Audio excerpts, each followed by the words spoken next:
सबसे पहला काम जो मेरे दिमाग में इस वक्त चल रहा है, क्योंकि शिपिंग सेक्टर कहीं ना कहीं अफेक्ट हो रहा है। आज आपको पता होगा क्या हुआ है, ईरान ने 3 शिप्स हैं जिनको सीधा सीधा उड़ा दिया है। तो आज जो 3 शिप उड़े हैं, अभी तक की ये जो मैं बता रहा हूँ, ये अभी तक जो मैंने सुना था 2-3 घंटे पहले, तब तक की बात है। उसके बाद में और क्या हुआ है मुझे नहीं पता। तो एक्चुअल में 3 शिप उड़ाए हैं ईरान ने। पहला एक यूएस का बहुत बड़ा शिप है वो, मतलब, और ये तीनों शिप जो उड़ाएंगे ऑयल टैंकर्स हैं, ठीक है। तो अभी हमको ये सर्च करना बहुत जरूरी है कि ऑयल टैंकर्स कौन सी कंपनीज बनाती है, क्योंकि ये जैसे ध्वस्त हो रहा है तो और की जरूरत पड़ेगी, ठीक है।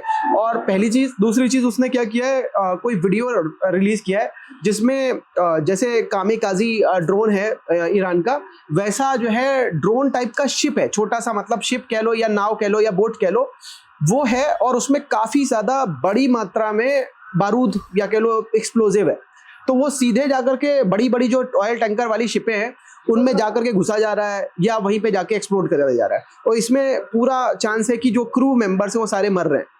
पहले क्या हो रहा था, ड्रोन वगैरह गिरता तो बचा लिया जाता था क्रू मेंबर्स को, थोड़ी बहुत आग लगती थी अंदर, पेट्रोल के जो टैंकर है उसमें नहीं लगती थी। और ये सब इसलिए हुआ है क्योंकि डोनाल्ड ट्रंप ने एक बेवकूफ़ी वाली स्टेटमेंट जारी करी है। उसने बोला है कि भैया स्ट्रेट ऑफ हॉर्मुज बहुत सेफ है, इस वक्त बिल्कुल सेफ है, आप निकलो, कोई नहीं रोकेगा आपको, हमारी शिप आपकी रक्षा करेंगी। उसने तो बोल दिया और ये हो गया है। और ये स्ट्रेट ऑफ हॉर्मुज में नहीं हुआ है, ये हुआ अंदर ईरान की, मतलब उधर यूएई सऊदी की तरफ जो अंदर वाला एरिया है, मतलब ये हर्मुज तो गेटवे है, मुंह है, अंदर की तरफ हुआ है ये, मतलब वहां पे हो गया है। तो सोचो बाहर तो फिर खेल ही अलग है। तो अभी हमको क्या करना है, सबसे पहला काम, मान लो हमको शिपिंग कॉर्पोरेशन या ऐसा कुछ दिख रहा है, शिपवेव ऑनलाइन शिपिंग कॉर्पोरेशन या जो भी नाम, G shipping, Shreeji ship, intellect super, ये सब हैं भी कि नहीं कुछ शिप, चलो एबीएस मरीन सब दिख गया, ठीक है। बस अब क्या, इसका 1.3 मतलब एक तरीके से सस्ता ही है। मतलब इन जनरल आप देखो आज की तारीख में कंपनियों की पीबी रेशियो क्या चल रहे हैं, तो उस हिसाब से ये मार खाए हुए सेक्टर है, ठीक है। और इसका थोड़ा सा ज्यादा है, इसका अभी ठीक है, इसका भी थोड़ा ज्यादा है, बाकी सब वही 1.5 के अंदर के वाले हैं, ठीक है। अब यहाँ पे मैं क्या करने जा रहा हूँ, मेरे को इससे मिड कैप और स्मॉल कैप से मतलब नहीं, मेरे को किससे मतलब, शिपिंग से मतलब है, ट्रांसपोर्ट सर्विसेज। तो मैं शिपिंग में चला गया। शिपिंग में मैंने देखा ये कई सारी और कंपनियां दिख रही हैं, ठीक है। तो अब सबसे पहला काम आपका जो होना चाहिए, ये देखो, ये अरविंद पोर्ट करके एक और कंपनी है जो की पीबी रेशियो में अगर आप देखो तो 1 से नीचे, ठीक है। तो इस तरीके से बहुत सारी चीजें, तो पहला तो ये देख लो। दूसरा देख लो कि आरओई किसका बढ़िया है, ठीक। तो मैं एक काम और कर सकता हूँ, इसको मैं डाउनलोड कर लूँ, ठीक है। डाउनलोड करने के बाद में मैंने जो है इसको ओपन किया, ठीक। तो ओपन करके जो मेरे को लगता है कि मैं इसमें थोड़ी सी मार्किंग वार्किंग कर लेता हूँ, वो कर लेता हूँ, ठीक है। तो पहला काम तो मैंने कर दिया भाई कि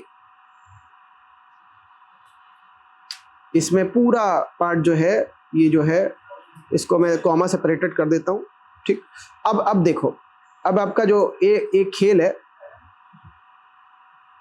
तो अभी देखो मैं सीधे शिपिंग पे कूद गया, लेकिन अभी हमको बैंकिंग की तरफ जाना है, क्योंकि एक और जो मैंने बहुत इंपॉर्टेंट बात सुनी है वो ये है कि ईरान ने एक बहुत बढ़िया वार्निंग जो है, बढ़िया कह लो या थोड़ी खतरनाक टाइप की वार्निंग जारी करी है। वो है कि भैया जितने भी अमेरिका के बैंक्स वगैरह हैं मिडिल ईस्ट में, उन पे मैं हमला करने जा रहा हूँ, ये सब उन्होंने बोला है। और कहा है कि भाई जितने लोग वहां पे काम करते हैं या उसके 1 किलोमीटर के रेडियस में, वो सब, तो इसका मतलब एक्चुअल में क्या है कि बैंक वाली बिल्डिंग ही नहीं जाएगी, केवल बैंक ही नहीं जाएगा, और जो वहां पे इंफ्रास्ट्रक्चर है वो भी जाएगा।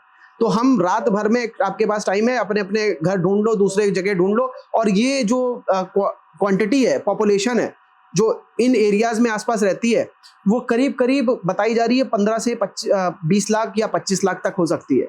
मतलब ये बहुत, जाएंगे कहाँ ये नहीं पता है ना, क्योंकि मेन पूरा तो रेगिस्तान है गल्फ कंट्रीज में अगर आप देखो। तो जो एक्चुअल में जहाँ पे रहते हैं वही जगह है जहाँ जो डेवलप्ड है, तो वहीं पे बैंक भी है। तो एचएसबीसी हो गया और कुछ 2-4 बैंक हैं जो वहाँ पे हैं, मतलब अमेरिका के। तो वो एचएसबीसी शायद पहले से ऑपरेशन से, तो यहाँ पे एक बैंकिंग का संकट पूरी दुनिया में देखने को मिल सकता है।